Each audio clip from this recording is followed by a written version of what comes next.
حمد و صلاۃ کے بعد نہایت ہی واجب الاحترام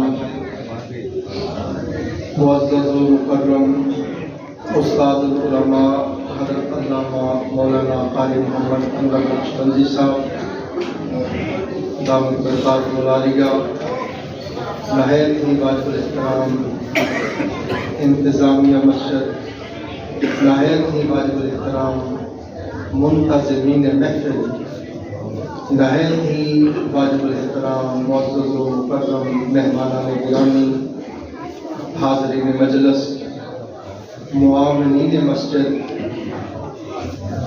خادمین مسجد، اللہ رب العزت کا لا تعداد بار شکر ہے جس کی توفیق سے ہم سب اس بابرکت رات میں، اس بابرکت مجلس میں بیٹھے ہیں، حاضر ہیں۔ اللہ پاک ہماری حاضری کو اپنے حضور قبول فرمائے۔ اس محفل کو اللہ پاک ہم سب کے لیے ذریعہ نجات کفارہ سیئات بنائے۔ عزیزان محترم، میں ایک مرتبہ پھر آپ سارے دوستوں کا دل کی اتھاہ گہرائیوں سے مشکور ہوں، جنہوں نے میں عاجز کی گزارش پر لاکھوں روپے خرچ کر کے مسجد کو اثر نو تعمیر کر دیا، مسجد کو بنا دیا، منور کر دیا، مزین کر دیا، شاد و آباد کر دیا۔ اللہ پاک آپ کے گھروں کو شاد و آباد فرمائے، آپ سب دوستوں کے گھروں کو اللہ پاک مزین فرمائے، راستہ پہ راستہ فرمائے، شاد و آباد فرمائے۔ دائماً آپ کے گھروں پہ، گھر والوں پہ، کاروبار پہ اللہ اپنی رحمتوں برکتوں کا نزول فرمائے، اور اللہ کے گھر کو روشن کیا ہے اللہ آپ کے دونوں جہان روشن فرمائے۔ وقت خاصا ہو چکا ہے، آپ بھی تھک چکے ہیں، تو بہرحال آج کی یہ مجلس میں تھوڑی گفتگو کرنا بھی بہت ضروری ہے۔ میں یہاں سے گفتگو شروع کر رہا ہوں کہ اللہ رب العزت نے کلام پاک میں ارشاد فرمایا، ان اول بیت وضع للناس للذی ببکۃ مبارکا وہدی للعالمین، بے شک سب گھروں میں پہلا گھر اللہ رب العزت نے عبادت کے لیے جو بنایا، سب سے پہلا گھر جو بنایا وہ مکہ میں، اور برکت والا ہے اور جہانوں کے لیے ہدایت والا ہے۔ پہلے سب پانی ہی پانی تھا، سب پانی تھا، اللہ کا عرش بھی یہاں پانی کے اوپر تھا۔ جب اللہ پاک نے زمین و آسمان کو بنانا چاہا تو جہاں بیت اللہ شریف ہے جہاں سے پانی ابلنے لگے، جھاگ بنتے چلے گئے اور پھیلتے چلے گئے، پھیلتے چلے گئے، پھیلتے چلے گئے، جہاں جہاں وہ جھاگ پہنچے وہ زمین بن گئی، باقی ویسے ہی پانی رہا۔ اور مفسرین فرماتے ہیں اب بھی چوتھائی حصہ زمین ہے، چوتھا حصہ زمین ہے، 3 حصے پانی ہی ہے۔ اور یہ جو زمین جس کے اوپر ہم رہتے ہیں، یا ملکوں کے ملک، شہروں کے شہر، بستیوں کی بستیاں آباد ہیں، یہ بھی پانی کے اوپر ہی کھڑے ہیں۔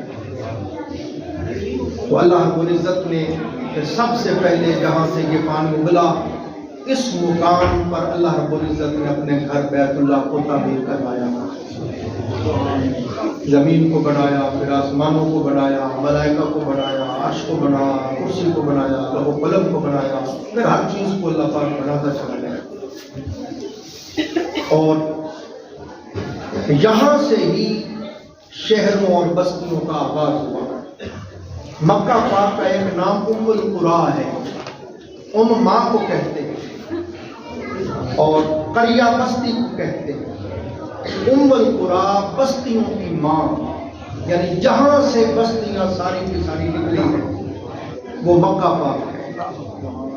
اور آپ اندازہ کریں کہ بیت اللہ شریف مشرق تا مغرب اور شمال اور جنوب کے درمیان میں بالکل اس طرح ہے جس طرح بندے کی ناف بندے کے جسم کے درمیان میں ہوتی ہے۔ مشرق مغرب شمال جنوب سے چاروں طرف سے بالکل درمیان میں بیت اللہ شریف ہے، کیونکہ ہر کسی نے بیت اللہ شریف کی طرف منہ کر کے نماز پڑھنی تھی، اللہ نے بیت اللہ کو بالکل درمیان میں رکھا۔ عزیزان محترم، سرور کائنات صلی اللہ علیہ وآلہ وسلم نے فرمایا، حضور اسلام سے پوچھا گیا یا رسول اللہ سب سے پہلے اللہ پاک نے زمین پر کون سی مسجد بنائی؟ اس کے اوپر تفصیل کے ساتھ میرا خطاب یوٹیوب کے اوپر موجود ہے، بیت اللہ شریف کی کیسے کیسے تعمیرات ہوئی، کس کے زمانے میں، یہ سارا میں نے ڈیٹیل کے ساتھ بیان کیا ہے، آپ اس کو سن سکتے ہیں، یا میں تمہیداً تھوڑی بات کر رہا ہوں کہ آپ کو سمجھ آئے۔ حضور السلام نے ارشاد فرمایا سب سے پہلے زمین پر جو اللہ کا گھر بنا وہ مسجد حرام ہے، وہ مسجد۔ ایک روایت میں ہے کہ سب سے پہلے فرشتوں نے اس کی تعمیر کی، کہ فرشتے جب اللہ تعالیٰ کی طرف سے زمین پہ آئے تو انہوں نے کہا یا اللہ ہم اوپر تھے، 7 آسمانوں کے اوپر بیت المعمور تھا، اس کے ہم طواف کرتے تھے، اس کی طرف منہ کر کے عبادت کرتے تھے، تو اب یہاں بھی تو بیت اللہ بنا دیں کہ ہم اس کی زیارت کریں، طواف کریں، عبادت کریں۔ تو اللہ تعالیٰ نے پھر فرشتوں سے بیت اللہ شریف تعمیر کروایا، اور اس کی بنیادیں تحت الثری، 7 زمینوں کے نیچے تحت الثری تک بیت اللہ شریف کی بنیادیں ہیں، 7 پہاڑوں کے پتھر لے کر ان بنیادوں کو بھرا گیا، اور تحت الثری سے لے کے عرش معلی تک بیت اللہ بیت اللہ۔ صرف یہ نہ سمجھے کہ یہ 14 فٹ کا جو ہمیں بیت اللہ یہی بیت اللہ، نہ، تحت الثری سے لے کے عرش معلی تک یہ جگہ بیت اللہ ہے۔ اس لیے آپ اوپر دوسری منزل، تیسری منزل، چوتھی منزل جہاں بھی جا کے طواف کریں آپ بیت اللہ کا طواف کر رہے ہیں۔ اسی طرح نیچے بڑی مخلوقات رہتی ہیں، وہ اس طرح طواف کرتی ہیں۔ ماشاءاللہ۔ حضور علیہ السلام نے ارشاد فرمایا، پھر اس کے بعد حضرت آدم علیہ السلام نے اس کی تعمیر کی ہے، پھر نوح علیہ السلام کے زمانے میں پانی جب آیا اللہ نے بیت اللہ کو اٹھا لیا، پھر ابراہیم علیہ السلام نے بیت اللہ شریف کی تعمیر کی، وہ آپ سنتے رہتے ہیں۔ حضور علیہ السلام نے فرمایا سب سے پہلے اللہ پاک نے مسجد حرام کو تعمیر کروایا، پہلا گھر اللہ کا یہ ہے، اور اس کے بعد حضور علیہ السلام نے ارشاد فرمایا اس کے بعد جو مسجد دنیا میں بنی وہ مسجد اقصیٰ ہے۔ مسجد حرام اور مسجد اقصیٰ کے درمیان 40 سال کا فاصلہ ہے، یعنی مسجد حرام کی تعمیر کے 40 سال بعد مسجد اقصیٰ کو بھی بنا دیا گیا۔ ایک یہ بہت بڑی خوبصورت بات ہے، جب قیامت آئے گی ہر شے فنا ہو جائے گی، کل من علیہا فان، پہاڑ روئی کے گالے کی طرح اڑ جائیں گے، ہر چیز کو نیست و نابود کر دیا جائے گا۔ این اس وقت اللہ پاک بیت اللہ شریف کو زمین سے اٹھا لے گا، یہ اوراق کاغذ رہ جائیں گے اور ان کے اوپر جو کلام پاک ہے اس کو اللہ اٹھا لے گا۔ لوگ کھول کر دیکھیں گے تو خالی اوراق ہوں گے مگر قرآن نہیں ہوگا، سینے ہوں گے مگر اندر سے قرآن اٹھا لے گا۔ اسی طرح آقا علیہ السلام نے فرمایا جب پہاڑ روئی کے گالے کی طرح اٹھ جائیں گے، ساری کائنات کو نیست و نابود کر دیا جائے گا، ہر چیز صفحہ ہستی سے مٹا دی جائے گی۔ فرمایا کہ تم مساجد ہیں اللہ کے گھر، یاد رکھو ان کو فنا نہیں ہوتے، کیونکہ یہ اللہ کے گھر ہیں۔ آقا علیہ السلام نے فرمایا جس طرح بیت اللہ کو اٹھا لیا جائے گا، اسی طرح شرق سے لے کے غرب تک جتنے بھی خدا کے گھر ہیں سب کو اٹھا لیا جائے گا، سب گھروں کو رب ذوالجلال اٹھا لے گا۔ جس طرح حضور علیہ السلام نے ارشاد فرمایا قیامت کافروں پر آئے گی، مومنوں پر نہیں آئے گی۔ فرمایا جب تک ایک صاحب ایمان بھی دنیا میں موجود ہے، جب تک ایک بھی لا الہ الا اللہ کہنے والا موجود ہے، جب تک ایک شخص بھی موجود ہے جس کے دل میں بھلے ایک رائی کے دانے کے برابر ایمان ہو، فرمایا تب تک قیامت نہیں آئے گی۔ فرمایا یمن کی طرف سے ایک نرم ملائم ہوا چلے گی، بس وہ ہوا گزرتی جائے گی اور اس میں لوگ سانس لیں گے، سانس سے ساتھ ایمان والوں کی وفات ہو جائے. جب ایمان والے کل کے کل وفات پا جائیں گے پھر قیامت کی ہول نوکیاں شروع ہوں گی, قیامت کی تباہ کاریاں پھر شروع ہوں گی. بالکل اسی طرح ایمان والوں کو بھی اٹھا لیا, قرآن بھی اٹھا لیا, کعبہ کو بھی اٹھا لیا, مساجد کو بھی اٹھا لیا, ایمان والوں کو بھی اٹھا لیا, اور پھر قیامت بقا ہوگی, پھر قیامت کا ظہور ہوگا اور بقا کر دی جائے گا.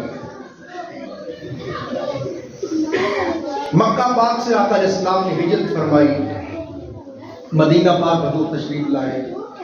تو مدینہ پاک میں آنے سے پہلے آقا علیہ السلام نے اپنا پڑاؤ قباء کے مقام پہ دیا, اور وہاں پر حضور علیہ السلام نے مسجد قباء تعمیر کروائی, مسجد قباء. اور اس مسجد کے ساتھ حضور علیہ السلام کو اتنی محبت تھی, اتنی محبت تھی کہ ہر ہفتے کو حضور علیہ السلام اس مسجد میں تشریف لے جاتے ہیں, کبھی پیدل کبھی سواری پر. اور آپ نے کسی نے عمرہ کرنا ہو, سب صاحبان علم لوگ بیٹھے ہیں, جہاں تک نظر جا رہی ہے ماشاءاللہ علم و دانش لوگ تشریف فرما ہیں. آپ نے عمرہ کرنا ہو تو عمرے کی شرائط میں سے, عمرہ کی پابندیوں میں سے ہے کہ میقات کی حدود سے آپ نے احرام باندھنا ہے. احرام کی حدود سے آگے گزر گئے, لاکھ طواف کا کرتے پھریں آپ کو عمرہ نہیں ہوگا. میقات پر, میقات آنے سے پہلے یا میقات پر آپ نے رک کر احرام باندھنا اور پھر عمرے کی نیت کرنی ہے. احرام باندھ کر پھر پابندیاں شروع ہو گئی. آپ سلے ہوئے کپڑے نہیں پہن سکتے, ان سلے کپڑے پہن کے آئیں. آپ بند جوتا نہیں پہن سکتے, کھلا جوتا پہنے اوپر سے پاؤں ننگا رہے. آپ خوشبو استعمال نہیں کر سکتے, خوشبودار صابن استعمال نہیں کر سکتے, آپ کوئی فحش بات نہیں کر سکتے. جب آپ نے میقات سے احرام باندھ لیا تو عمرہ کی پابندیاں ملحوظ خاطر رکھنا ضروری ہے. پھر آپ حرم میں آئیں گے, پھر آپ بیت اللہ شریف کا دیدار کریں گے, بیت اللہ کے طواف کریں گے, حجر اسود کو بوسے دیں گے, مقام ملتزم کے سامنے رو رو کے دعائیں کریں گے, مقام ابراہیم کے سامنے نوافل ادا کریں گے, زمزم پیئیں گے, پھر آپ صفا مروہ کی جا کے سعی کریں گے, پھر آپ سر کے بال مڑوائیں گے, پھر آپ کا عمرہ ہوگا. مگر لوگوں قربان جائیں میرے آقا کی شفقتوں پر, عنایتوں پر. یہ مسجد قباء جس کو حضور نے سب سے پہلے خود تعمیر کروایا, جس کے ساتھ محبت کا یہ عالم تھا کہ ہر ہفتے تاجدار کائنات ضرور اس مسجد میں تشریف لے جاتے, کبھی سواری پر کبھی پیدل, اور جا کر حضور وہاں نوافل ادا کرتے. فرمایا اے میرے غلاموں, تم میں سے کوئی میرا امتی اس مسجد قباء میں آ کے 2 نفل پڑھ لے, اس کو عمرے کا ثواب. نہ کوئی میقات کی حدود سے احرام باندھنے کی ضرورت, نہ کوئی پابندیوں کو ملحوظ خاطر رکھنے کی ضرورت, نہ طواف کعبہ, نہ ٹینٹ کروانا, کچھ بھی نہیں ہے. فرمایا بس ادھر آ کے 2 نفل پڑھ لے, جاؤ عمرے کا ثواب مل گیا. نعرہ تکبیر, نعرہ رسالت, عظمت مصطفیٰ, عظمت مصطفیٰ. پھر آقا علیہ السلام قباء سے مدینہ پاک آ گئے, اور اس کے اوپر میں نے مفصل خطاب کیا ہے, آپ نے ماشاءاللہ سماعت کیا میلاد شریف کی راتوں میں, کہ حضور علیہ السلام کی سواری حضرت ابو ایوب انصاری رضی اللہ تعالیٰ عنہ کے گھر آ کے رکی, اور پھر آقا علیہ السلام کا قیام حضرت ابو ایوب انصاری کے گھر میں رہا. اور یہ آپ سن چکے, طبہ ہندی بادشاہ 1000 سال پہلے حضور کے لیے گھر بنوا کے گیا. حضور علیہ السلام ابو ایوب انصاری کے مہمان نہیں تھے, آقا کو اپنے ہی گھر میں آئے تھے. ویسے بھی ساری کائنات کے وہ خود مالک ہیں بے شک. تو حضرت ابو ایوب انصاری رضی اللہ تعالیٰ عنہ کے گھر کے ساتھ ایک ویران جگہ تھی. آقا علیہ السلام نے بنی نجار کے 2 بچے تھے یتیم, وہ جگہ ان کی تھی. ان کو سرکار نے بلایا اور بلا کے فرمایا, بچوں آپ اس زمین کی قیمت مجھ سے لے لو اور مجھے دے دو, میں یہاں پر اللہ کا گھر بنانا چاہتا ہوں.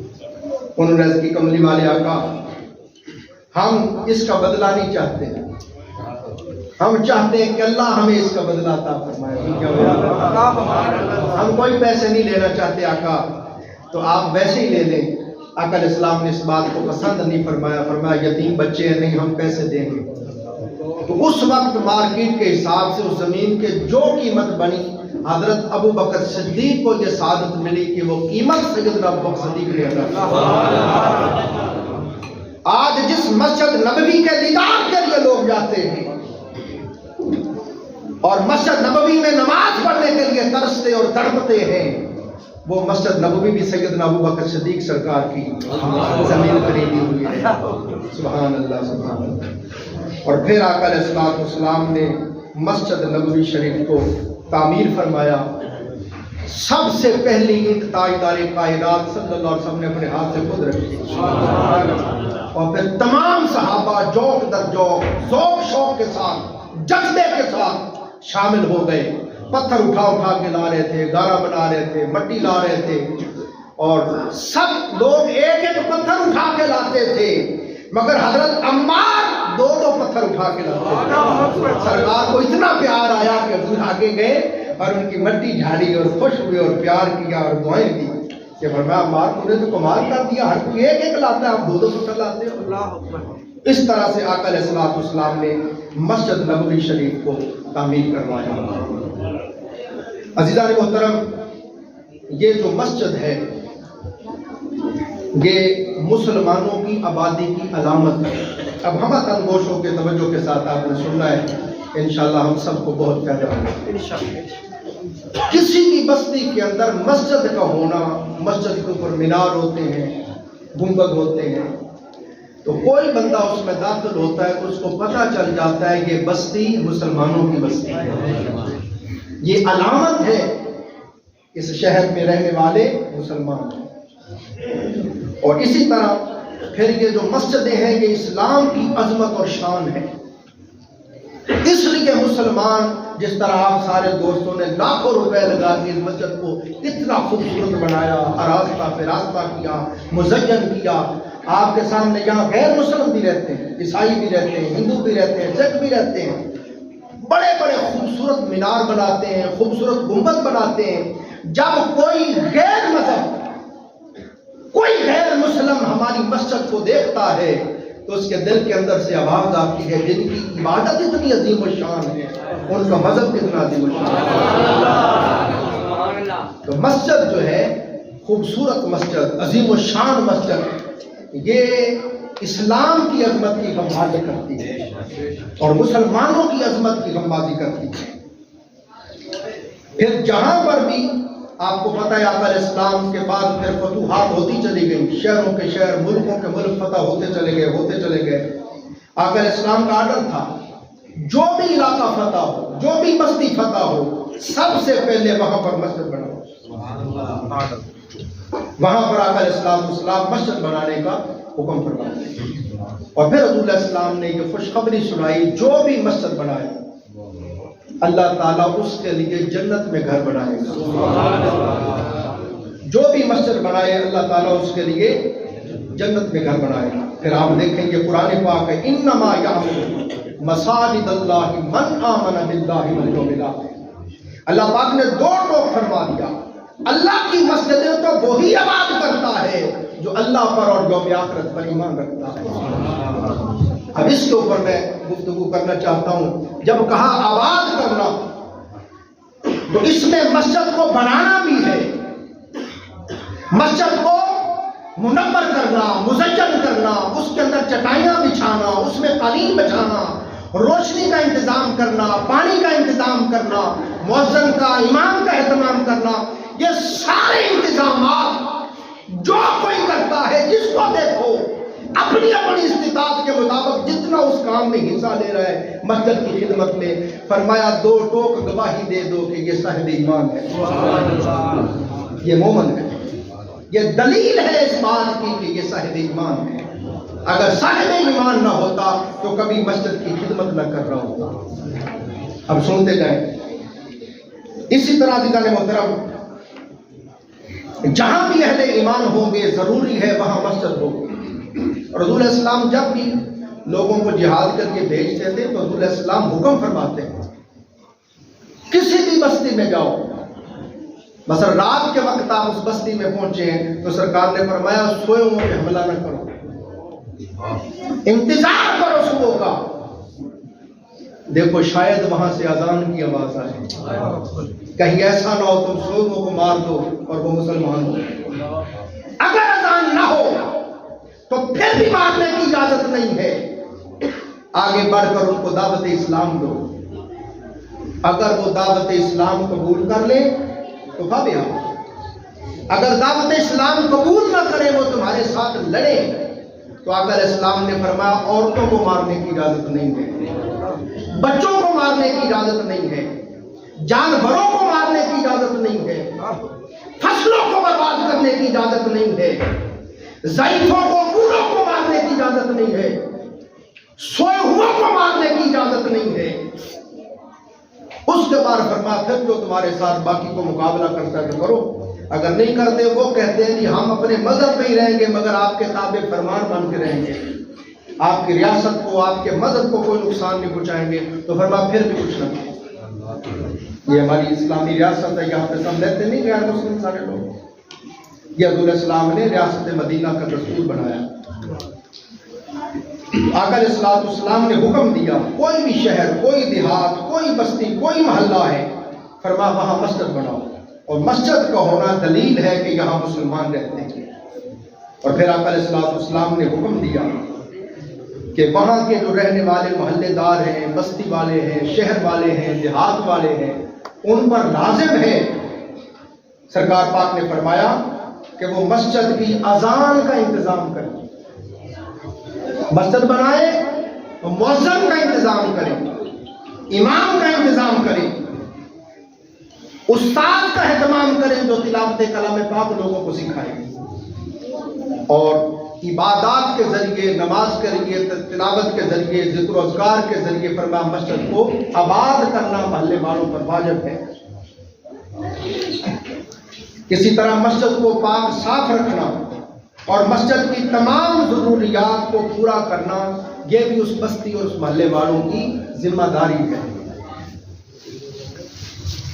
اسی طرح عزیزان محترم آقا علیہ السلام نے ارشاد فرمایا جو شخص اللہ رب العزت کی رضا کے لیے مسجد بنائے گا، یہ توجہ کرے خاص بات ہے، اللہ تعالیٰ کی رضا کے لیے، ریاکاری کے لیے نہیں، دکھلاوے کے لیے نہیں، بڑائی کے لیے نہیں کہ میرا شملہ سب سے اونچا ہو، میرا نام سب سے اونچا ہو، میرے نام کی تختی لگائی جائے، لوگ کہیں فلاں میاں صاحب نے، فلاں چودھری صاحب نے بنائی ہے۔ فرمایا ہے میرا گھر بنانے والے تیرے دل کے اندر للہیت ہونی چاہیے، لوجہیت ہونی چاہیے، تیری نیت کاملاً میری رضا کے لیے ہو، میرا گھر صرف اور صرف اس لیے بنائے کہ میرا مولا خوش ہو جائے، میرا مولا راضی ہو جائے، اگر اس کے علاوہ کوئی اور خواہش ہے تو ذہن میرا کر تیرے پیسے بھی گئے اور اجر کو کوئی بھی نہیں ملے گا، اور نام بھی ریاکاروں کی فہرست میں آ گیا۔ اور جب فرمایا کہ کوئی بندہ اللہ کی رضا کے لیے مسجد بنائے تو اللہ پاک اس کے لیے جنت میں محل بنائے گا۔ اللہ پاک ماتا ہے میرے بندے تو نے دنیا میں اپنی شان کے مطابق میرا گھر بنایا ہے، میں جنت میں تیرے لیے اپنی شان کے مطابق سبحان اللہ۔ اور پھر فرمایا یہ بشارت ان کے لیے بھی ہے جو ساری کی ساری مسجد بناتے ہیں، اور ان کے لیے بھی ہے جو اس میں حصہ لیتے ہیں اپنی اپنی توفیق کے مطابق۔ یہ نہیں کہ ساری مسجد بنائیں گے تو پھر گھر ملے گا، بڑی سے بڑی مسجد بنانے والے کے لیے بھی یہی خوشخبری ہے، اور چھوٹی سے چھوٹی مسجد بنانے والے کے لیے بھی یہی خوشخبری ہے۔ ایک اور ضمن بات عرض کرنا چاہتا ہوں کہ یہاں بڑے دوست ماشاءاللہ صاحب مال بیٹھے ہیں، تو یہ نصیحت کی بات ہے، جب آپ لاکھوں روپے کروڑوں روپے لگا کے اپنا بنگلہ بناتے ہیں، کوٹھی بناتے ہیں، اور واش روموں پہ کروڑوں روپے خرچ کر دیتے ہیں، تو اپنے گھر میں ایک چھوٹی سی مسجد بھی بنایا کریں، بیت مسجد، مسجد جو گھر کی مسجد ہے، بیت مسجد گھر کی مسجد، ایک کونا مختص کر لیں. پہلے زمانوں میں ہم نے دیکھا لکڑی کا تخت ہوتا تھا, ایک جگہ رکھا ہوتا تھا, کسی نے نماز پڑھنی اس کو پڑھنی, تلاوت کرنی, ذکر کرنا, ادھر بیٹھ جاتے تھے. تو یہ اس لیے دوستو سنیے, ام المومنین سیدہ عائشہ صدیقہ رضی اللہ تعالیٰ عنہا فرماتی ہیں آقا علیہ السلام نے حکم دیا کہ ہر بستی میں, ہر شہر میں, ہر جگہ جہاں بھی تم رہتے ہو اللہ کا گھر تعمیر کرو. فرمایا اس اللہ کے گھر کی وجہ سے پوری بستی کے اوپر اللہ کی رحمت نازل ہوئی. ابھی آپ سنیں, بہت سی چیزیں انشاءاللہ آئیں گی, آپ کو بہت دل پائے گا. پھر یہ بات بڑی باکمال ہے, جن دوستوں نے اس مسجد میں حصہ لیا یا ادھر بناتے ہیں. آقا علیہ السلام نے ارشاد فرمایا بندہ جب فوت ہو جاتا ہے تو اس کے اعمال منقطع ہو جاتے ہیں, مگر کئی اعمال ہیں بھلے وہ دنیا سے چلا جائے وہ اس کے لیے صدقہ جاریہ بن جاتے ہیں. فرمایا صدقہ جاریہ بننے والے اعمال میں سے مسجد بنانا بھی صدقہ جاریہ ہے. فرمایا جو لوگ مسجد کو تعمیر کرتے ہیں, اب توجہ کریں آپ, ہم سب نے مل کر اپنی اپنی استطاعت کے مطابق حصہ لے کے مسجد کو بنایا, تعمیر کیا, مزین کیا, آراستہ پراستہ کیا, شاد و آباد کیا, روشن کیا. اب آپ کے سامنے یہاں پر الحمدللہ روزانہ سینکڑوں بچے قرآن پاک پڑھتے ہیں, روزانہ یہاں پر درود پاک کی مجالس ہوتی ہیں, ذکر و اذکار کی محافل ہوتی ہیں, یہاں بلا لاغا درس ہوتا ہے. اللہ رب العزت کی محبت کی کبھی بات, کبھی خشیت کی بات, کبھی غربت کی بات, کبھی معرفت کی بات, کبھی فکر آخرت کی بات, کبھی اہل بیت کا ذکر, کبھی صحابہ اکرام کا ذکر, کبھی اولیاء اللہ کا ذکر. ہر روز بلا ناغا مجالس ہوتی ہے, 5 وقتہ نماز ہوتی ہے. عزیزان محترم, پھر نماز جمعہ, پھر سینکڑوں لوگ یہاں آتے ہیں, ان کی تربیت ہوتی ہے, تعلیم ملتی ہے, اصلاح ہوتی ہے. صدقہ جاریہ یہ ہے, ایک مسجد بنا کے جانے والوں تم بھلے دنیا سے چلے جاؤ, جب تک یہ مسجد موجود رہے گی, جب تک لوگ درود و سلام پڑھتے رہیں گے, ذکر و اذکار کرتے رہیں گے, تلاوت کلام پاک کرتے رہیں گے, نمازیں پڑھتے رہیں گے, تعلیم و تعلق کے سلسلے قائم رہیں گے, بھلے تم چلے بھی جاؤ, یہاں عبادت کرنے والوں کو جتنا ثواب ملتا رہے گا اتنا آپ کی قبروں میں پہنچتا رہے گا. نعرہ تکبیر, نعرہ رسالت, نعرہ رسالت. آگے سنیں عزیزان محترم, حدیث پاک میں ہے, اب ساری باتیں توجہ سے سنیں. آقا علیہ السلام نے ارشاد فرمایا جس طرح بندوں میں کئی محبوب بندے ہیں, کئی مبغوض بندے ہیں, صراط الذین انعمت علیہم, یا اللہ ہمیں اپنے انعام یافتہ بندوں کے راستے پر چلا. تو انعام یافتہ کون ہے؟ انبیاء, صدیقین, شہداء, صالحین. اور غیر المغضوب علیہم ولا الضالین, یا اللہ ان لوگوں کے راستے پر نہ چلا جن پر تیرا غضب ہوا, جن پر تیرا عذاب آیا یا گمراہ ہو گئے. تو یہ جو غیر المغضوب ہیں ان سے مراد فرعون ہے, نمرود ہے, قارون ہے, شداد ہے, حامان ہے, ابو جہل ہے, ابو لہب, عتبہ, عتیبہ, شیبہ, یہ لوگ غیر المغضوب میں آتے ہیں. تو عزیزان محترم, جس طرح بندوں میں کئی محبوب ہیں, کئی مبغوض ہیں, اسی طرح لوگوں جگہوں میں کئی جگہ خدا کی محبوب ہیں, پسندیدہ ہیں, کئی جگہ اللہ کی ناپسندیدہ ہیں. آقا علیہ السلام نے فرمایا شہروں میں سب سے بہترین جگہ, اللہ کی سب سے محبوب جگہ, اللہ کی سب سے پسندیدہ جگہ فرما مساجد ہے. شہروں میں سب سے خدا کی محبوب جگہ مسجد اللہ کا گھر ہے. کیوں؟ اس لیے کہ یہاں پہ اللہ کا ذکر ہوتا ہے, کوئی تلاوت کر رہا ہے, کوئی نماز پڑھ رہا ہے, کوئی قیام کر رہا ہے, کوئی رکوع کر رہا ہے, کوئی سجدہ کر رہا ہے, کوئی تلاوت کر رہا ہے, کوئی پڑھ رہا ہے, کوئی پڑھا رہا ہے. فرمایا ہر وقت یہاں پر خدا کی رحمتوں کا نزول ہوتا ہے, ہر وقت اللہ کے انوار کا نزول ہوتا ہے. فرمایا یہ سارے شہروں میں بہترین جگہ، محبوب جگہ اللہ کے گھر مسجدیں، اور ناپسندیدہ، اللہ کی سب سے ناپسندیدہ جگہ بازار ہے۔ کیا ہے؟ بازار ہے۔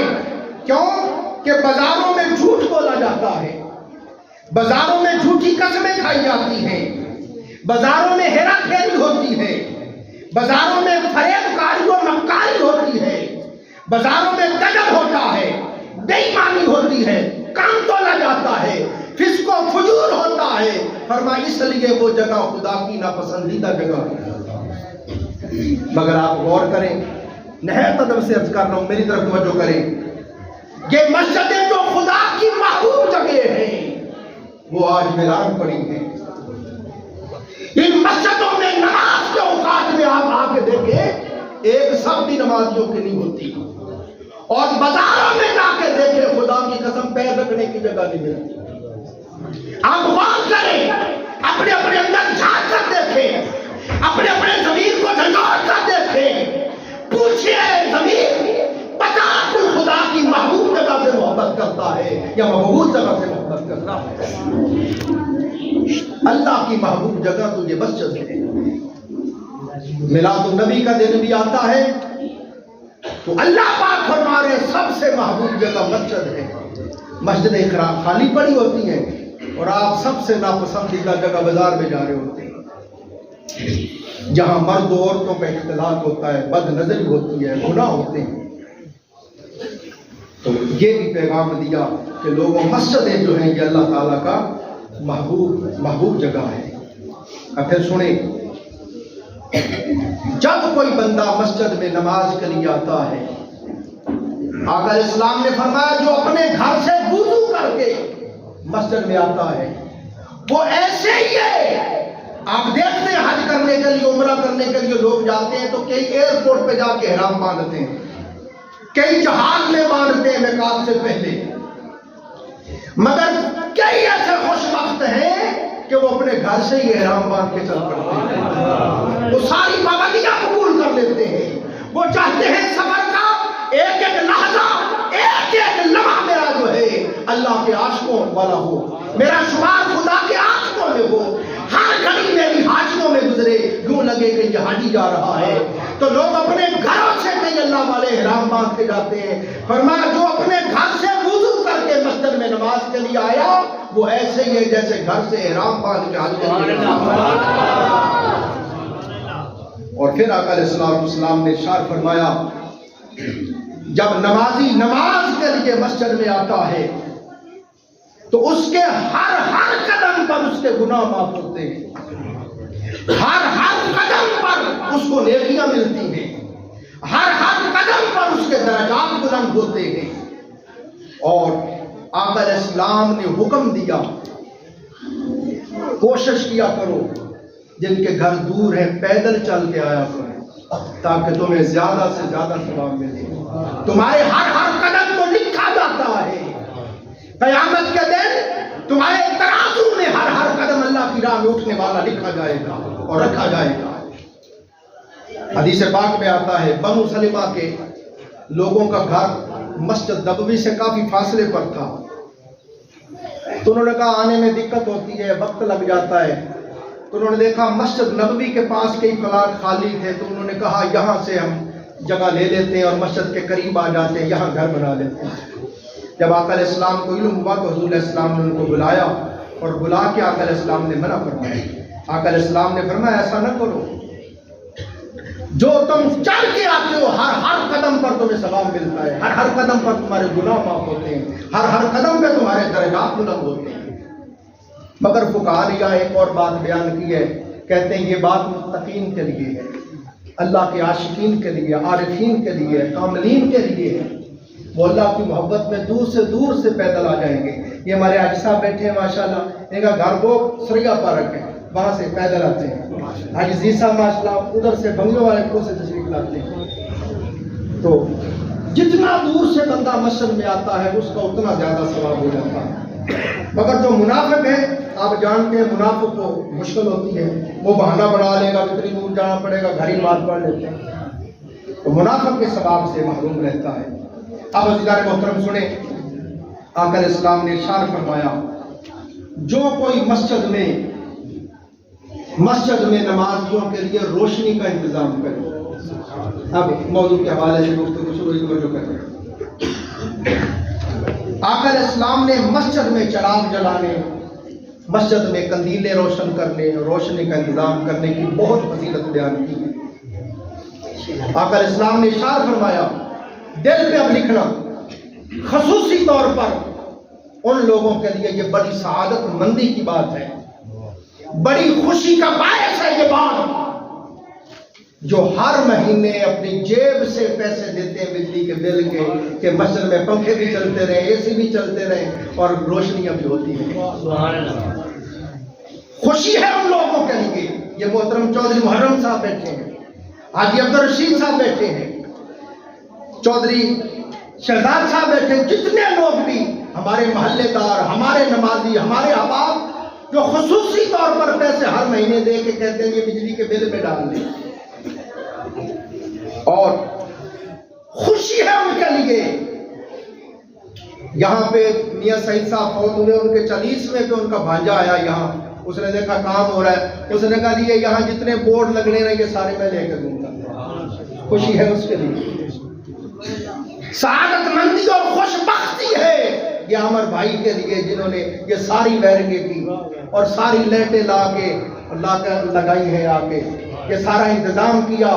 میرے آقا نے فرمایا جس کسی نے مسجد کے اندر روشنی کا انتظام کیا، چراغ روشن کیے، قندیلیں روشن کی، فرمایا مسجد میں روشنی کا انتظام کیا، جب تک مسجد میں روشنی رہتی ہے اللہ کے نوری فرشتے اور حاملین عرش ان بندوں کے لیے ہمہ وقت بخشش و مغفرت اور بلندی کے درجات کی دعا مانگتے رہتے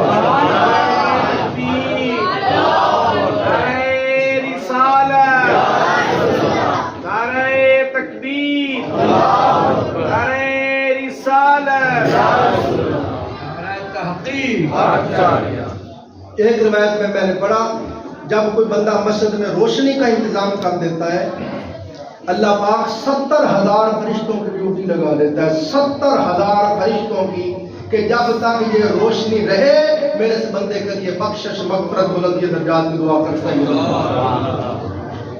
اسی طرح پھر آقا علیہ السلام نے دیکھیں حضور علیہ السلام کو بہت پسند تھا کہ مسجد کے اندر روشنی کا انتظام کیا جائے، اور مسجد نبوی میں روشنی کے لیے کھجور کے پتے لائے جاتے ہیں، ان کو جلا کے آگ جلا کے مسجد میں روشنی کی جاتی ہے۔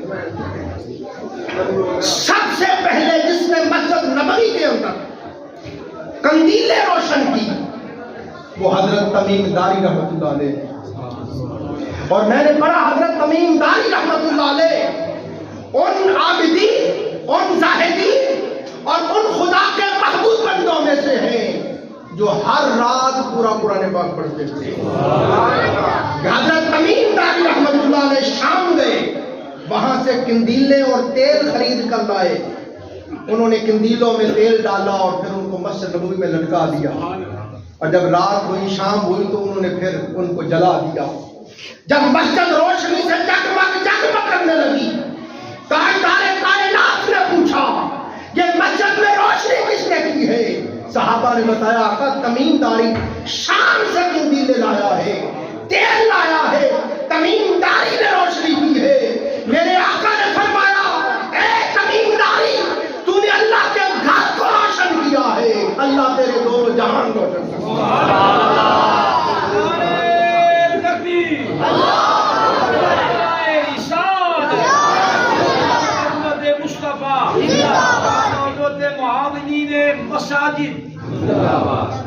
اس حدیث سے آپ اندازہ لگا سکتے ہیں کہ حضور علیہ السلام کو مسجد میں روشنی کرنے والے حضور کو کتنے محبوب ہیں۔ آگے بڑھیے، پھر مسجد کے اندر صفائی کرنا، مسجد کو صاف ستھرا رکھنا۔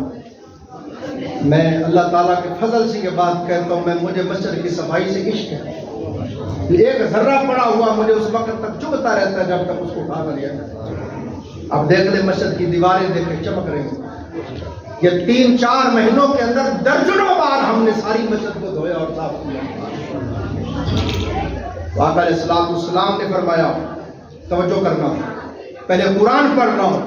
اللہ پاک نے حضرت ابراہیم علیہ السلام کو اور اسماعیل علیہ السلام کو فرمایا واحدنا الی ابراہیم و اسماعیل ان طہر بیتی للطائفین والعاکفین والرکع السجود۔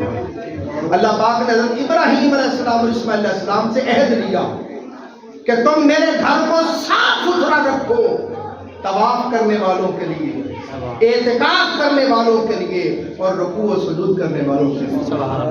تو عزیزان محترم، جو لوگ مسجد کی صفائی سے محبت کرتے ہیں، ہمارے بچے، یہ کاشف بھائی، یاسر سلیمان بھائی، جو بچے روزانہ مسجد کی صفائی کرتے ہیں، اپنے نصیب میں جتنا ناز کر سکتے ہو کرو، کہ یہ وہ کام ہے جو اللہ اپنے نبیوں سے کرواتا ہے۔ یہ وہ کام ہے جو جد الانبیاء کرتے رہے، جو شیخ الانبیاء کرتے رہے، جو تاجدار کائنات کے جد امجد اور حضرت خلیل الرحمن ابراہیم علیہ السلام کرتے رہے، اور یہ وہ کام ہے جس کے کرنے کا خود رب نے حکم دیا۔ مسجد کی صفائی کرنے والے اللہ کے حکم کی بھی تعمیل کر رہے ہیں اور نبیوں کی سنت بھی ادا کر رہے ہیں۔ اور میرے استاد فرماتے تھے ابراہیم علیہ السلام نے اللہ کے گھر کو بنایا، تعمیر کیا، اور پھر کونے میں کھڑے ہو کے دعا مانگی، ربنا وابعث فیہم رسولا۔ اللہ نے کہا ابراہیم تم نے میرے گھر کو بنایا ہے، ماں اس کی اجرت کیا دوں، اس کا بدلہ کیا دوں؟ آج کی باری تعالیٰ اگر میری نوکری پسند آ گئی ہے اور دینے پہ آ ہی گیا ہے تو یہ مانگتا ہوں وہ نبی آخر الزمان جن کی خاطر سال کائنات کو بنایا ہے، جو وجہ تخلیق کائنات ہے، جو جان کائنات ہے، جو حبیب کبریا ہے، اے مولا وہ نبی آخر الزمان میری ذریت میں سے کر دے۔ سبحان اللہ۔ جاؤ ابراہیم تمہاری دعا قبول ہو گئی، نبی آخر الزمان تمہاری اولاد سے۔ تو استاد فرماتے تھے مسجد کی خدمت کر کے، صفائی ستھرائی خدمت کر کے ابراہیم علیہ السلام کی طرح دعا مانگا کرو، مولا نوکری قبول فرما اور میری حالت پوری کر۔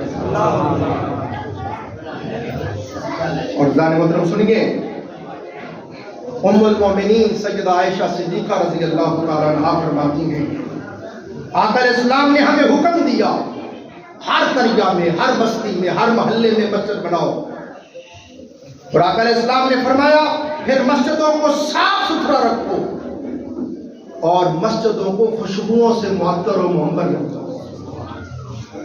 مسجد کو صاف ستھرا بھی رکھنا ہے، روشن بھی رکھنا ہے اور خوشبو سے بھی معطر کرنا ہے۔ اور آقا علیہ السلام نے فرمایا مسجد کے اندر جب آؤ کچا لہسن کھا کے نہ آؤ، پیاز کچا کھا کے نہ آؤ، یہاں فرشتے ہوتے ہیں، تمہارے منہ سے بدبو آئے گی، ان کو تکلیف ہوگی، خوشبو لگا کے آؤ، صاف ستھرے جسم کے ساتھ آؤ، صاف کپڑوں کے ساتھ آؤ۔ اور اس بات کو پڑھ کے خدا کی قسم مجھے وجد ہو گیا، میرا دل خوش ہو گیا، مجھے واللہ آس لگ گئی کہ انشاءاللہ میرا رب بخش دے۔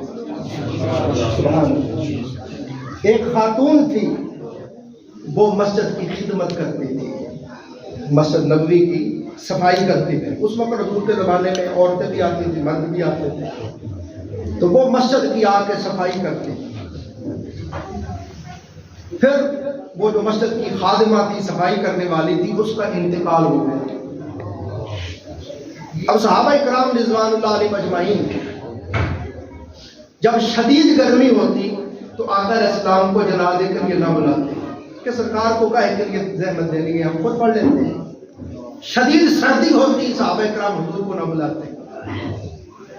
بہت سخت اندھیرا ہوتا، بارش کا موسم ہوتا، کیچڑ ہوتا، کوئی بھی اس طرح کی صورتحال ہوتی، یا رات کا وقت حضور آرام فرما رہے ہیں، تو صحابہ کرام سرکار کو نہ زحمت دیتے، خود جنازہ پڑھ کے دفن کر دیتے۔ اس خاتون کے لیے بھی ایسے ہوا۔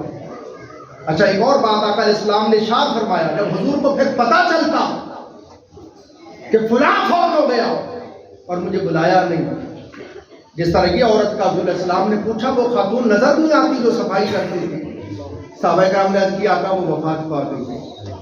تو پھر حضور بڑا سخت ناراض ہوئے، فرمایا تم نے مجھے بلایا کیوں نہیں؟